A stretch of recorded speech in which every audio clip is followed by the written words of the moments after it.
I never thought I'd be the kind of woman who would fight back. For 3 years, I wasn't. For 3 years, I was the woman who flinched at loud noises, who wore long sleeves in July, who perfected the art of making myself invisible. But tonight, as I heard Derek's truck pull into the driveway at 11:30, gravel crunching under his tires in that particular angry way, I knew something was different. I was different.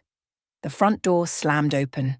I stood in the living room, not cowering in the bedroom like usual, not hiding, not preparing excuses for whatever imaginary crime he'd accuse me of tonight.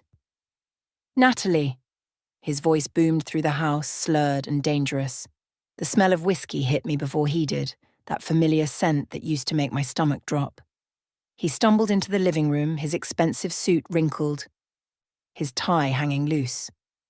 Those blue eyes that once made me feel safe now searched for something to destroy. They landed on me. "Where the hell have you been going on Tuesday and Thursday nights?" He moved toward me, his large frame blocking the exit like always. "You think I wouldn't find out? You think I'm stupid?" My hands should have been shaking. My voice should have disappeared like it always did. But I thought of Gloria's words from our last session. Fear is just your body preparing to act. Let it fuel you, not freeze you. "I've been taking a class," I said, my voice steady in a way that surprised even me. "A class?" He laughed, but there was no humour in it.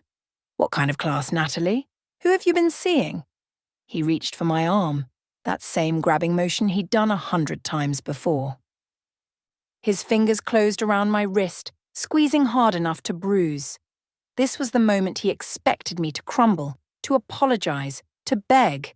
Instead, I rotated my wrist exactly the way Gloria taught me, breaking his grip so smoothly he didn't understand what happened. His own momentum carried him forward, off balance. "What the—" He stumbled, confusion replacing the anger for just a second. But Derek wasn't used to anyone resisting. The confusion turned to rage, the kind that used to paralyze me. He charged forward, both hands reaching for me now, his full weight behind the movement. He was bigger, stronger, angrier than he'd ever been. 3 months ago, I would have crumpled. 3 months ago, I would have taken whatever came next and told myself I deserved it somehow. But I'd spent 12 weeks learning that I didn't. I sidestepped his charge and his hands grabbed nothing but air. The look on his face, pure shock, would have been funny if this wasn't my life. He wheeled around, and this time when he came at me, I was ready. Everything Gloria taught me came flooding back. Not the complicated moves, not the fancy techniques.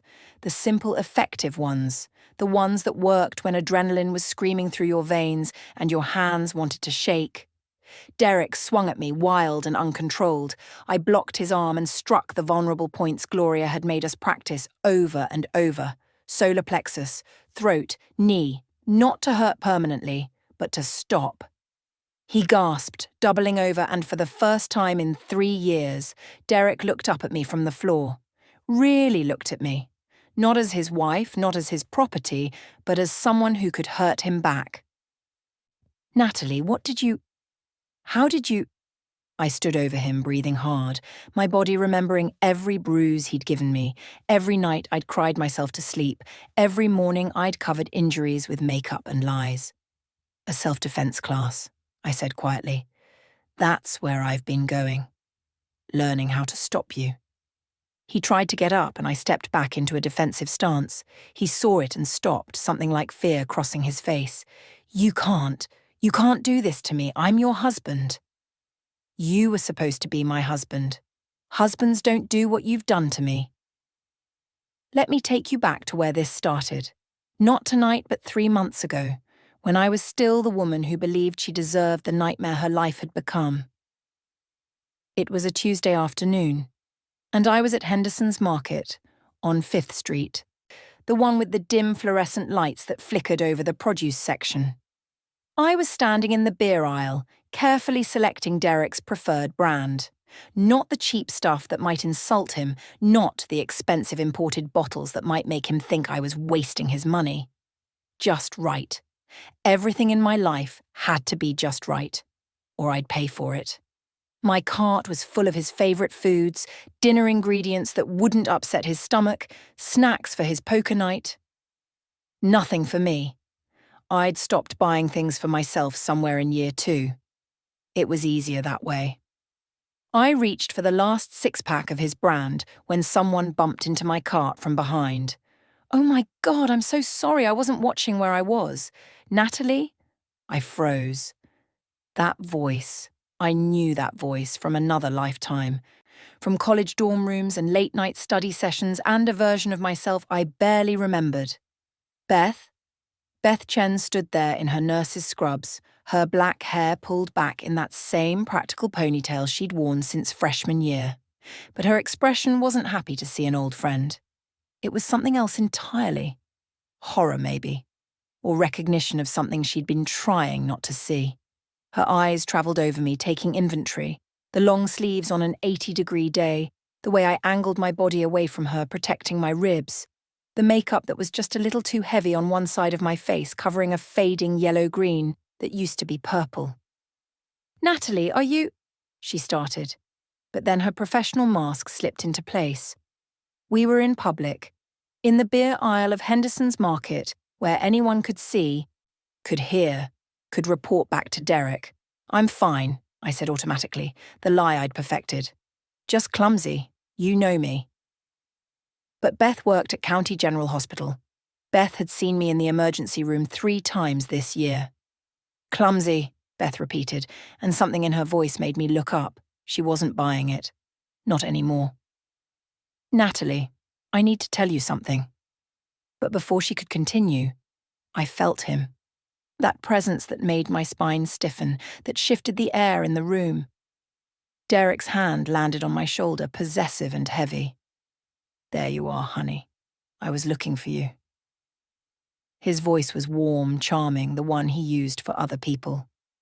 "Who's your friend?" "Beth Chen. We went to college together."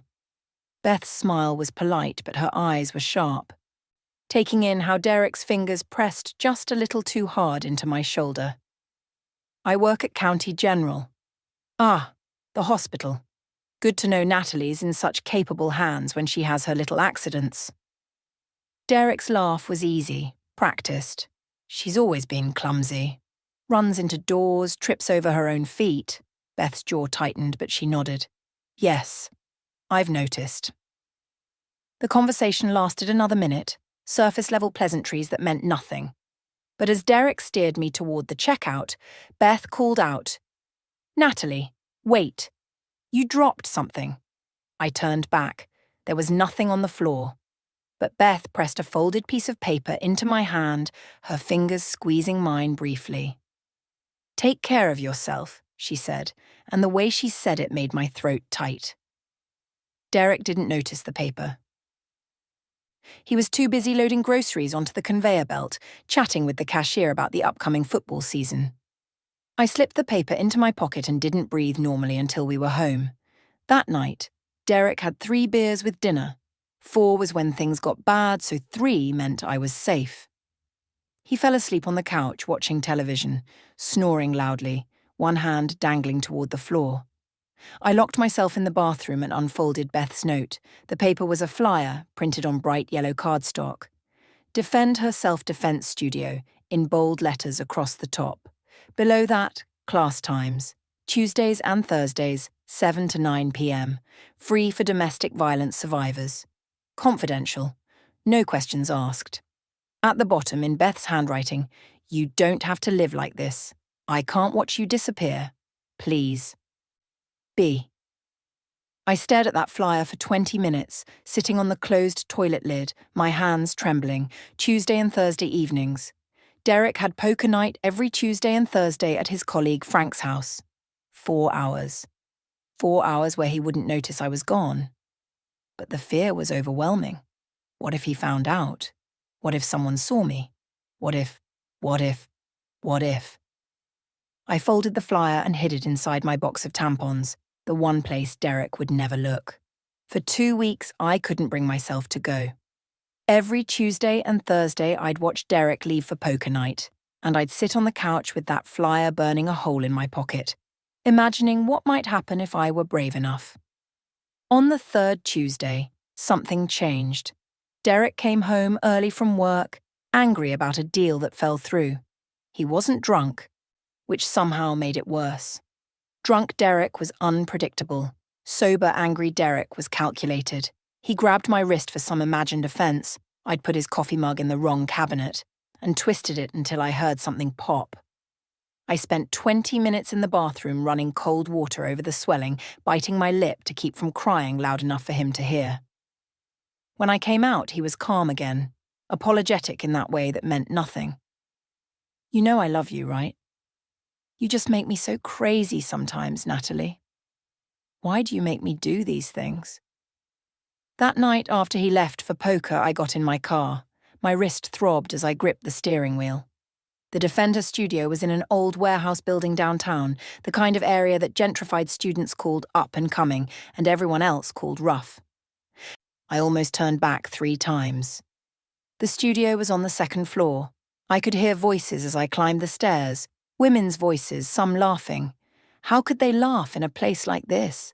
The door was plain metal with a small sign. I stood outside for 5 minutes before I could make myself knock. A woman opened it. She was shorter than me, but built like she could break concrete with her bare hands. Short grey hair, warm brown eyes, and a scar above her left eyebrow that looked old and earned. "You here for the class?"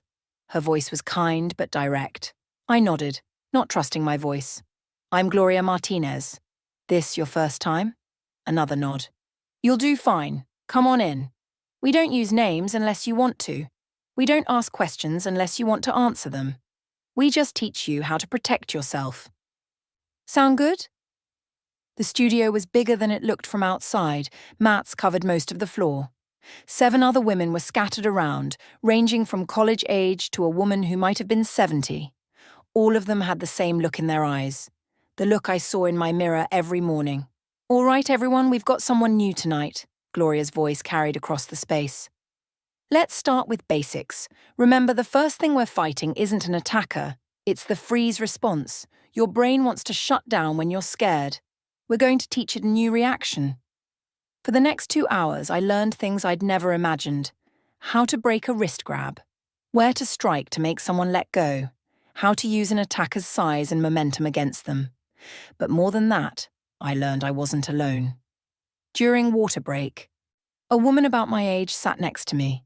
She didn't say anything, just rolled up her sleeve to show a scar pattern I recognized. Cigarette burns.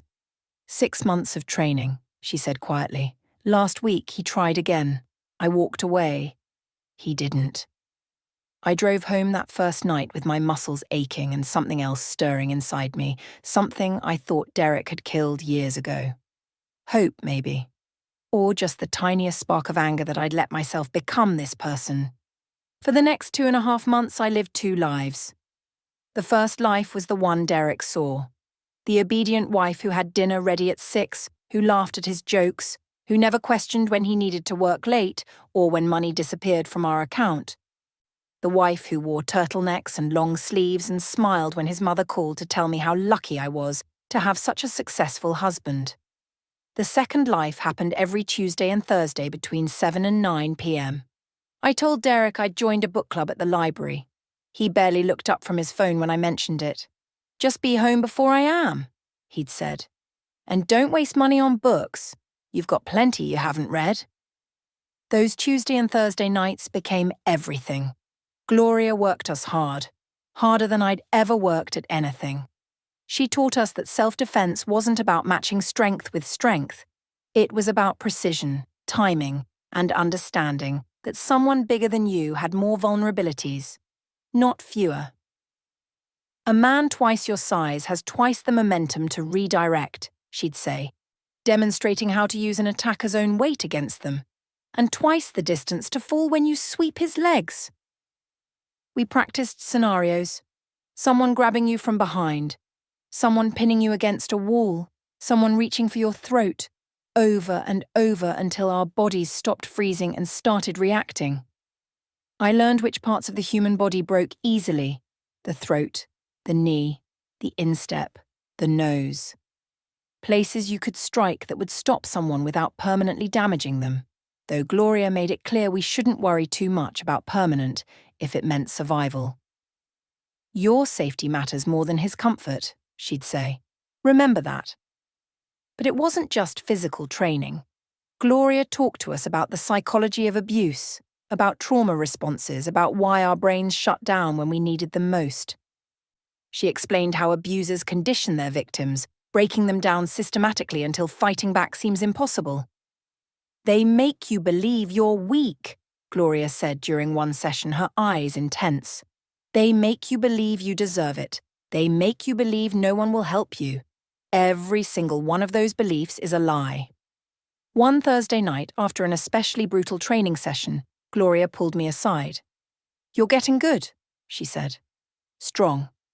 I can see the difference from that first night you walked in here, barely able to look me in the eye." "Thank you," I said, rubbing my sore shoulder. "For everything." Gloria's expression shifted, became serious. "Natalie, you told me I could use your name now. I need you to understand something. The training isn't the hard part." "You know what the hard part is?" I shook my head. "Using it when your mind is screaming at you to freeze, when it's not a practice dummy but someone you know, someone you're conditioned to fear. That's the real test." She gripped my shoulder. "And that test is coming. I can see it in your eyes. You're getting ready to leave him." "I don't know if I can," I whispered. "You can, but you need to know. Men like your husband, they sense when they're losing control. Things might get worse before they get better. Are you prepared for that?" I wasn't sure, but I nodded anyway. 3 days later, everything fell apart. Derek's pharmaceutical company announced restructuring. Budget cuts. His regional manager position was under review, which was corporate speak for "you might be fired." Derek, who built his entire identity around his career success, who used his job title like armor, was suddenly vulnerable. He came home early that Wednesday afternoon. I wasn't expecting him. I'd been at the grocery store and stopped at home to drop off the bags before picking up my gym bag from the car trunk where I always hid it. Except I'd been distracted, thinking about the new technique Gloria taught us last night. And I'd brought the gym bag inside, left it in the front hall closet while I put away groceries. I heard his car in the driveway and my blood went cold. "Natalie? Why are you home?" He walked in, loosening his tie, his face already red. "Bad day then. Very bad day." "Just putting groceries away? How was work?" "Work was hell."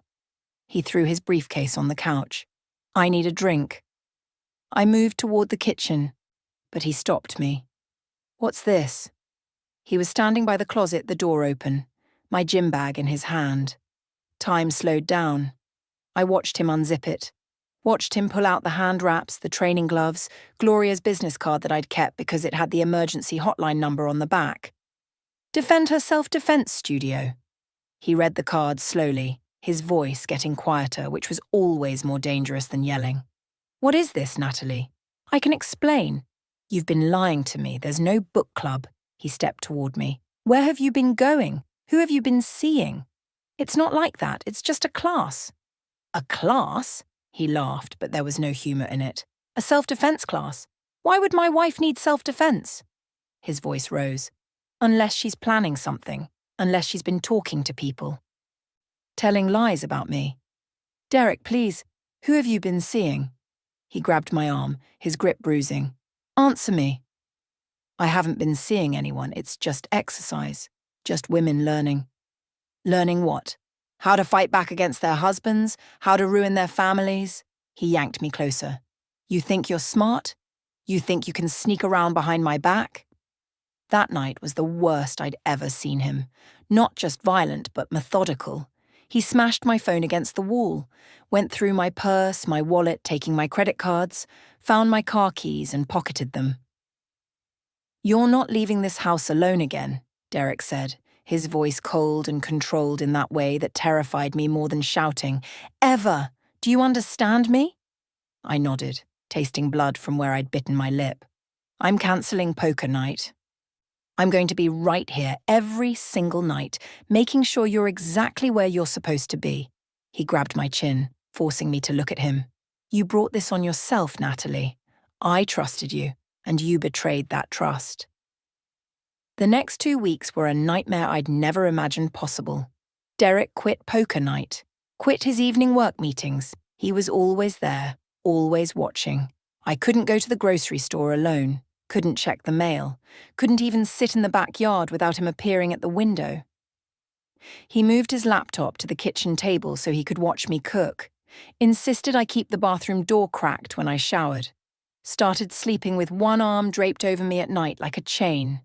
My sister Amy called the landline one evening. Derek answered. She's busy right now, Amy. Yeah, everything's fine. Just a lot going on. I'll tell her you called. He hung up before I could reach for the phone. Your sister worries too much. You don't need to be bothering her with our private business. Beth drove by the house twice. I saw her car from the living room window slowing down, her face worried, but Derek's car was always in the driveway, a constant presence. She couldn't stop, couldn't help. I felt my newfound strength slipping away like water through my fingers. All those training sessions felt pointless now. I was more trapped than ever, more controlled, more helpless. The woman who'd learned to fight back was disappearing, replaced by the scared, broken version Derek wanted me to be.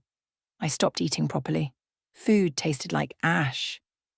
I'd stare at my reflection in the bathroom mirror and barely recognize myself. The spark that Gloria's classes had ignited was flickering out. This is for your own good, Derek would say, stroking my hair like I was a child. You'll thank me later. I'm protecting you from yourself. On the 12th day of my imprisonment, Derek's phone rang at 8 in the morning. I was making his breakfast. Eggs, exactly 3 minutes. Toast cut diagonally because anything else was wrong. And I heard his voice change. Yes, sir, I understand. Chicago? Today? A pause. No, I can't. Another pause, longer this time.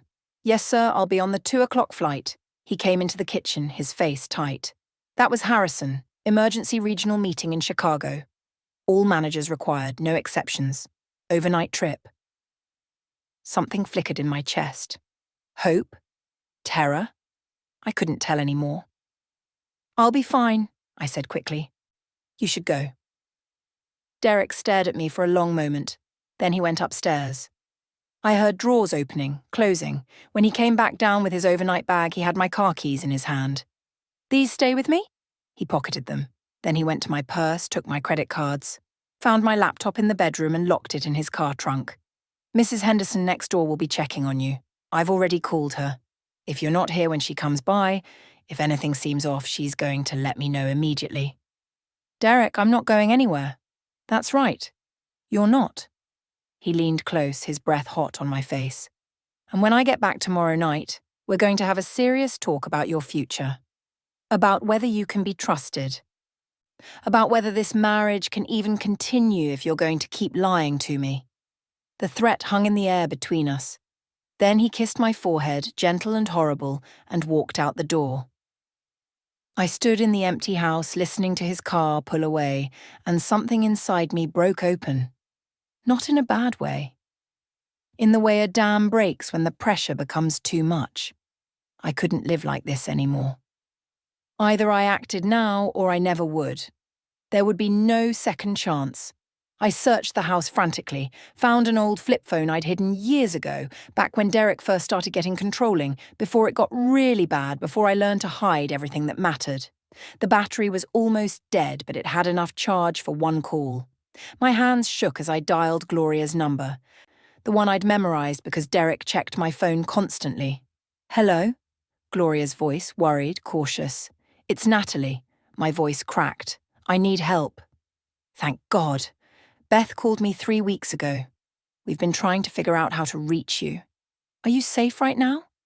He's gone, Chicago, overnight. But Mrs. Henderson is watching the house and he took my car keys and we'll handle it. Beth and I? Can you be ready at 2 a.m.? Yes, but Gloria, I don't think I can run forever. He'll find me. He has money, connections. Then we make sure you're somewhere safe until you figure out your next move. There are shelters, resources. You don't have to do this alone. That night felt endless. I packed one bag, carefully, quietly. Important documents. My mother's jewellery that Derek hadn't found yet. Some clothes.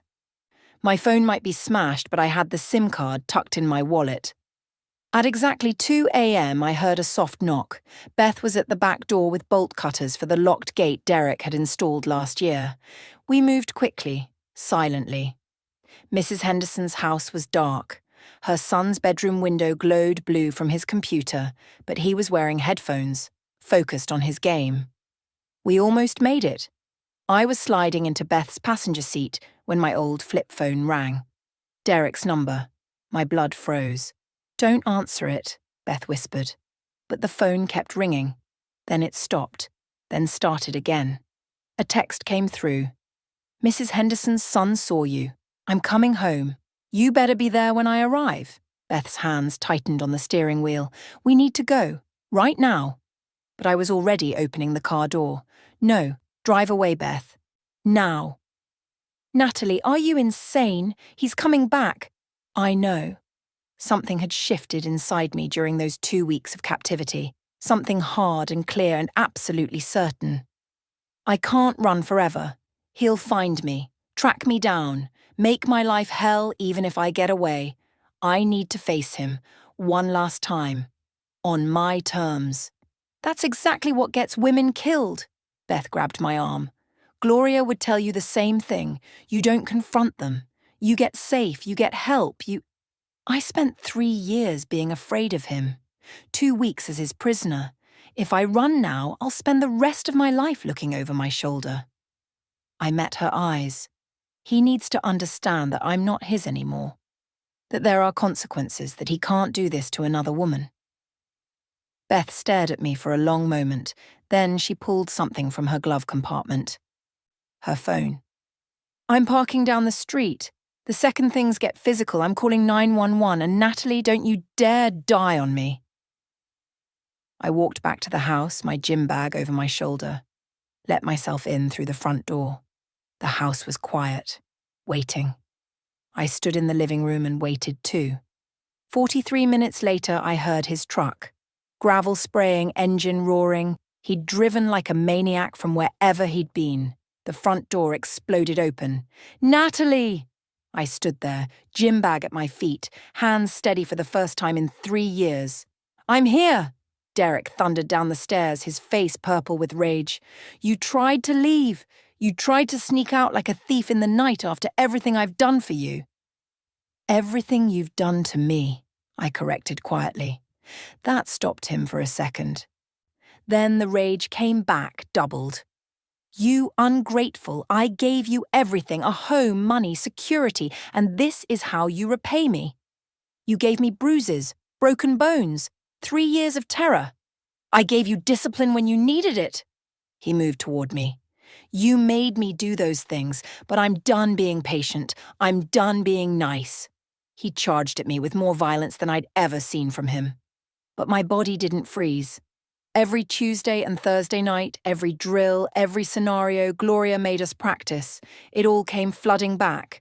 Derek tried to grab my wrist, that same motion he'd done 1,000 times. I executed the release perfectly, spinning out of his grip. His momentum carried him forward, stumbling. "What the—" He wheeled around, confusion turning to fury. This time he came with both hands reaching, his full 200-pound weight behind him. I sidestepped. His hands grabbed empty air. He crashed forward into the decorative bookshelf, the one with his mother's ridiculous, world's best husband mug collection. The mugs came tumbling down like ceramic rain, bonking him on the head one by one.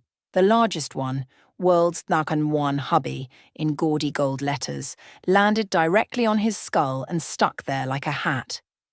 Derek staggered backward, dazed, one hand reaching up to swat the mug off. But his depth perception was completely gone. He tried to charge again, the mug still wobbling on his head, and tripped over the coffee table, the expensive glass one he'd bought to impress his boss. He went down hard, tangled in the curtains he'd grabbed, trying to steady himself, the mug finally rolling off his head to shatter on the floor beside him. I stood there in my defensive stance, and something bubbled up from deep inside me. Laughter. Real, genuine, bewildered laughter at the absolute absurdity of this man who'd terrorized me for 3 years, now sprawled on the carpet, wrapped in curtains, surrounded by broken motivational mugs. The sound of my laughter seemed to enrage him more than anything else. He thrashed, trying to get up, but his expensive suit jacket was caught in the curtain rod. "Stop laughing at me," his voice cracked. "Stop it!" But I couldn't. 3 years of fear, of pain, of walking on eggshells, and here he was, the big, terrifying monster, looking absolutely ridiculous with world's best husband shards scattered around him like accusatory confetti. He finally freed himself and lunged at me one more time. This time I was ready. I used everything Gloria taught me: solar plexus, throat, knee, not to hurt permanently, but to stop him. Derek went down again, gasping, and this time he stayed down. He looked up at me from the floor, and for the first time in 3 years I saw fear in his eyes. Real fear. "How?" he wheezed. "How did you—" "Self-defense class," I said calmly. "Remember? The one you were so angry about." He tried to get up. I stepped back into defensive stance. He saw it and froze, something breaking in his expression. Red and blue lights flashed through the window. Beth had called 911 the second she heard the crash. 2 officers came through the door, taking in the scene. Derek on the floor, surrounded by broken mugs and curtains. Me standing calm and ready, the obvious history of violence written in the fear on my face and the rage on his. Derek tried to spin the story. "Officers, my wife attacked me. She's been acting crazy, taking these classes, plotting against me." "Sir, I'm going to need you to stay on the ground." The female officer's voice was firm. She looked at me. "Ma'am, are you hurt?" "Not this time," I said. The male officer was already photographing the scene, the broken phone from weeks ago that Derek had never cleaned up, the new holes in the wall, evidence everywhere. "We have documentation," I said quietly. 3 years of hospital records, photos, witness statements from my friend who's a nurse at County General. Derek's face went white. "You've been planning this. You set me up." "No," I said. "I just stopped letting you get away with it." Beth appeared in the doorway, her phone in hand. I recorded everything from outside, audio and video. "It's all here. Him threatening her, him attacking first, everything." "There's more," the female officer said, looking at her partner's phone. "Dispatch says a neighbor's son was live streaming and caught footage through the window. It's already been sent to the station." Derek's face went from white to grey. "That kid, he was supposed to be helping me. He called me when she tried to leave." "He also accidentally recorded you smashing her phone 2 weeks ago," the officer replied. "Window reflection, crystal clear footage." They handcuffed Derek and read him his rights. As they lifted him to his feet, he looked at me with something between hatred and disbelief. "You'll regret this, Natalie. I'll fight this. I'll make your life hell." "No," I said, my voice steady. "You will. Because every woman you ever look at from now on will know what you are. And you'll remember the night you learned you're not invincible and that your mother's mugs have better aim than you do." The officers led him out. One of them stayed behind to take my statement while paramedics checked me over. Beth sat beside me the whole time, her hand in mine. "You're insane," she whispered, "but you're also the bravest person I know." "I'm not brave," I said. "I'm just tired of being afraid." 6 months passed like a strange dream. I pressed charges. Derek's expensive lawyers tried everything, but the evidence was overwhelming. Hospital records dating back 3 years, all treated by Beth, all documented. The video footage from that final night. The live stream recording that had gone semi-viral in the local gaming community with the caption, "When the boss fight doesn't go as planned." Derek's trial was set for next month, but his lawyers were already pushing for a plea deal. They knew they couldn't win. I moved into a small apartment across town. Amy flew in the day after Derek's arrest and stayed for 3 weeks, horrified that she hadn't known, hadn't seen. We cried together, talked for hours, began rebuilding the sisterhood that Derek had slowly poisoned. "I should have known," she kept saying. "I should have pushed harder when you kept cancelling our visits." "He was good at hiding it," I told her. "And I was good at lying. That's what abuse does. It makes you complicit in your own suffering." I started teaching again, part-time at first. Elementary school, second grade. Helping children learn to read. Some of them came from difficult homes. I recognise the signs now. The flinching, the over-apologising, the desperate need to please. I made sure to document everything, to connect families with resources, to be the person I'd needed when I was drowning. Every Tuesday and Thursday evening, I went back to Gloria's studio. Not as a student anymore, but as a volunteer instructor. I helped train other women, shared my story, showed them that fighting back was possible. Gloria hugged me the first night I came back. "I knew you had it in you," she said. "From that very first night, when you could barely look me in the eye. I knew." The viral video became an unexpected teaching tool. Gloria showed it to new students as proof that abusers look far less intimidating once you stand up to them. "See that?" she'd say, pausing on the frame where Derek had the mug stuck on his head. "That's a man who thought he was powerful, thought he was in control. Violence isn't power. It's weakness. And weakness falls apart when someone finally says no." Beth and I had coffee every Sunday morning. She'd been carrying guilt for years, watching me deteriorate, treating my accidents in the ER and knowing she couldn't force me to leave. "I almost gave up on you," she admitted one morning. "After the third ER visit, I thought maybe you'd never leave him." "I almost didn't," I said honestly. "If you hadn't given me that flyer, if Gloria hadn't taught me I was worth fighting for, I'd probably still be there. Or dead." The letter arrived on a Tuesday morning, 6 months and 3 days after Derek's arrest. It was from his lawyer's office, thick and official. Inside was a handwritten note from Derek asking me to drop the charges, claiming he was getting help, attending anger management, seeing a therapist, promising he'd changed. I almost threw it away without reading further. But something made me look at the second page. It was another letter, this one required by his court-mandated counselling program. A full acknowledgement of his actions. No excuses, no justifications, just raw admission of what he'd done. "I hit you," it read. "I controlled you. I isolated you from everyone who loved you. I made you believe you were worthless. I destroyed who you were and tried to remake you into someone who existed only to serve me. I terrorized you in your own home. I made you afraid to breathe wrong, to speak wrong, to exist wrong. I took 3 years of your life and filled them with pain and fear." The words continued, page after page of specific incidents, specific cruelties, things I'd almost convinced myself hadn't been that bad, things I'd minimized to survive. The final paragraph made me set down my coffee cup. I will never hit another woman again. Not because I've changed, but because I'm terrified of what happens when they stop being afraid. Because I learned that night that violence only works on people who won't fight back.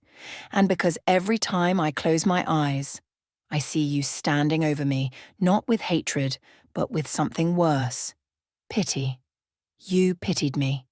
The great Derek Brooks, brought down by his wife and a collection of coffee mugs.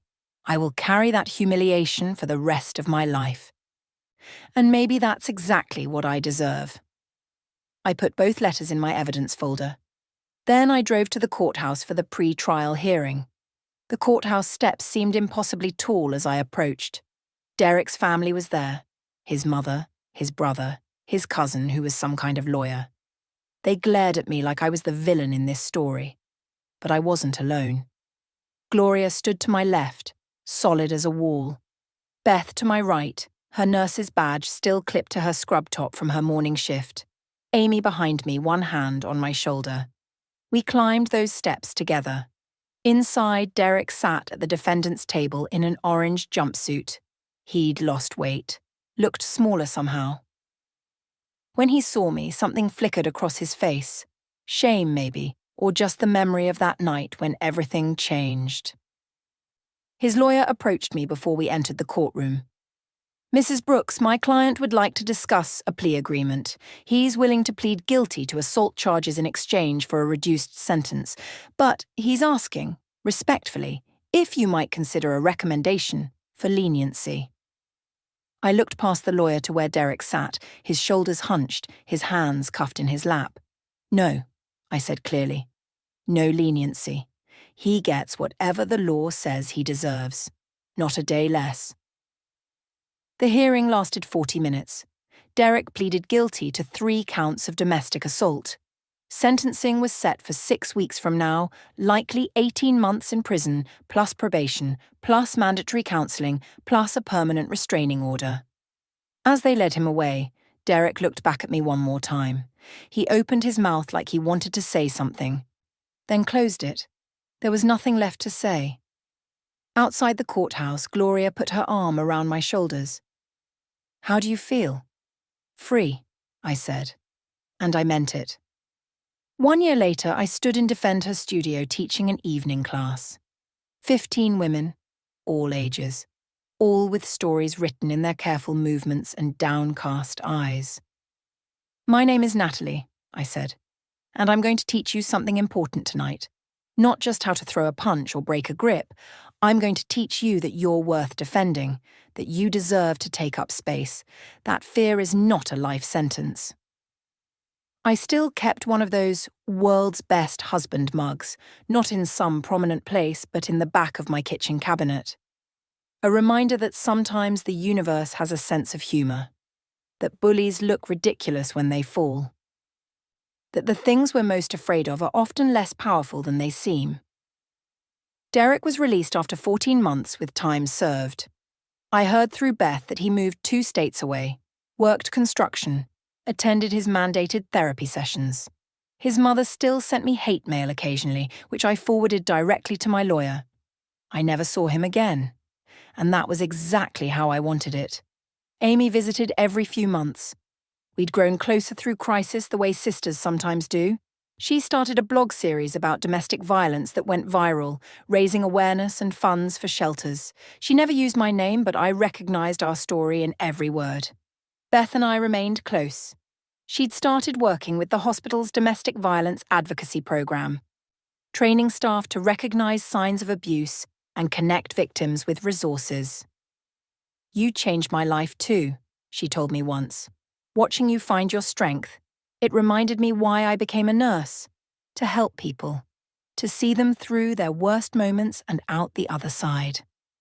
On the 2-year anniversary of that final confrontation, Gloria threw a small celebration at the studio. Just the core group of women who'd been training together since the beginning. "To Natalie," Gloria raised her water bottle in a toast, "who proved that courage isn't the absence of fear, it's deciding that something matters more than fear." "To all of us," I corrected. "Every woman who ever said enough, every woman who fought back, every woman who survived." We clinked our bottles together, these warriors in yoga pants and tank tops, these survivors who'd reclaimed their lives one defensive stance at a time. I drove home that night through familiar streets, past the house where I'd been imprisoned, past Henderson's Market where Beth had handed me that flyer, past the old life I'd escaped. My apartment was small, but mine. My choices were my own. My future was unwritten and terrifying and beautiful. I was free. And Derek Brooks, the man who'd stolen 3 years of my life, who'd tried to break me, who'd learned too late that violence only works on people who won't fight back, he would spend the rest of his life remembering the night his wife stopped being afraid. Sometimes justice looks like a courtroom. Sometimes it looks like a woman standing her ground. And sometimes, just sometimes, it looks like a man on the floor, covered in broken coffee mugs, finally understanding that he was never as powerful as he thought. I smiled as I unlocked my apartment door. Tomorrow I'd teach another class, help another woman find her strength, continue building the life I deserved. But tonight I was just Natalie Brooks, survivor, teacher, fighter, and that was more than enough.